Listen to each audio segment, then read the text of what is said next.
Hello students, now we have come to the next module of our chapter.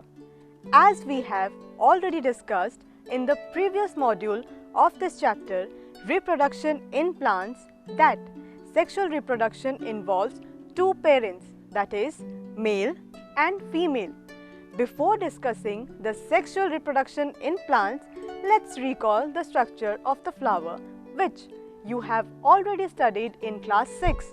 Students, you know that flower is the reproductive organ of a plant. It consists of sepals, petals, stamen and carpel. This is a stamen, which is the male reproductive part and consists of filament and anther.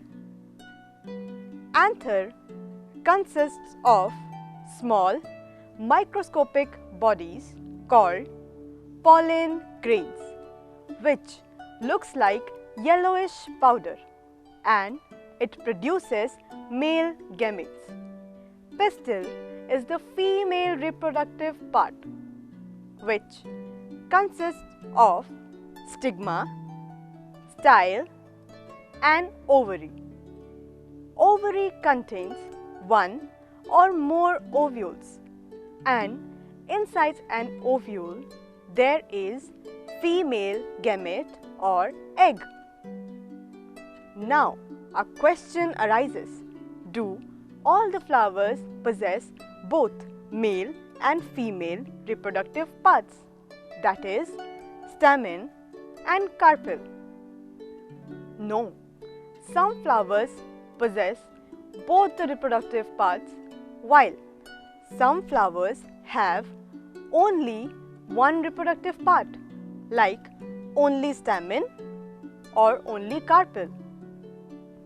Based on that, there are two types of flowers, such as unisexual and bisexual flower. The unisexual flowers have either stamen or carpel in them. Examples of unisexual flowers are corn, papaya, cucumber, etc. Bisexual flowers have both the reproductive parts present in one flower. Examples of bisexual flowers are mustard, rose, petunia, etc. Let's see how reproduction occurs in flowering plants. For sexual reproduction, the male and the female gametes need to come in contact with each other. So, for this purpose, pollen grain from an anther transfer and lands on a stigma. This process is known as pollination. Pollination is further divided into two categories, that is self-pollination and cross-pollination.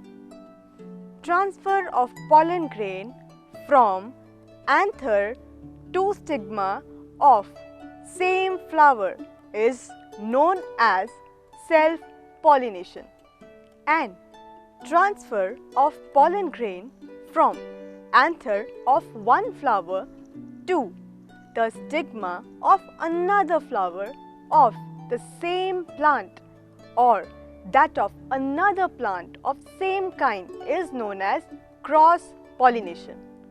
Students, have you ever thought what happens to the pollen grain when it lands on a stigma?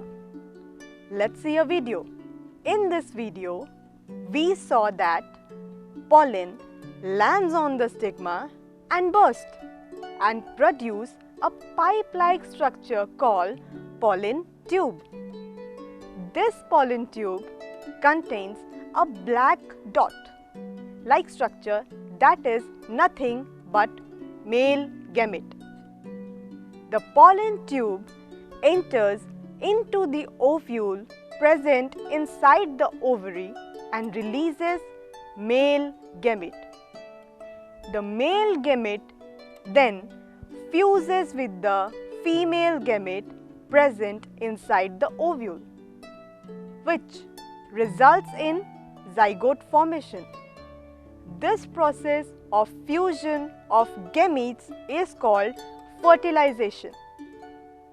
Then the zygote develops into embryo, and this embryo further develops into a new individual. After fertilization, the ovary develops into a fruit, and other parts of the flower fall off, and the ovules develop into seeds. The seed contains an embryo enclosed in a protective seed coat. Students, just think, if these seeds were to fall under the same parent plant, what would happen? Obviously, all of them will grow in a crowded condition where they have to fight against each other for space, food, etc. Therefore, the seeds need to be scattered. A suitable place should be found where it can grow without overcrowding. Thus, seed dispersal is the process of spreading or transport of seed away from the parent plant. Seed dispersal takes place with the help of different types of agents, such as through wind, water, animal and explosion. Let's see how the dispersal of the seed occurs with the help of wind. The seeds which are light in weight and have wings or tuft on them are easily blown away by the wind. The seeds of sunflower, oak, dandelion, etc. have such tuft of hair. Seeds of drumstick and maple have wings which help them to get carried away by wind. There are some plants which grow in or near water. They disperse their seeds through water. They have certain structures which help them to float. The coconut fruit has spongy and fibrous outer coat which helps the coconut fruit to float on water and get carried away to far places. When the coconut fruit reaches at the river shore or seashore, the outer coat decays and the seed is exposed. Lotus and water lily are other examples of this kind. Some seeds have special spine and hooks on them like xanthium and urena. Sometimes these seeds get attached to the fur of animals and even to our clothes. In this way, the seeds are carried away to distant places. In some cases, seeds are dispersed when the fruits burst with sudden jerks. The seeds are scattered far from the parent plant, as in the case of castor and balsam. So, this is the end of this module. Now let's summarize what we have learnt in this module. What is sexual reproduction? Unisexual and bisexual flowers, self and cross-pollination, process of fertilization, modes of seed dispersal. Thank you, students.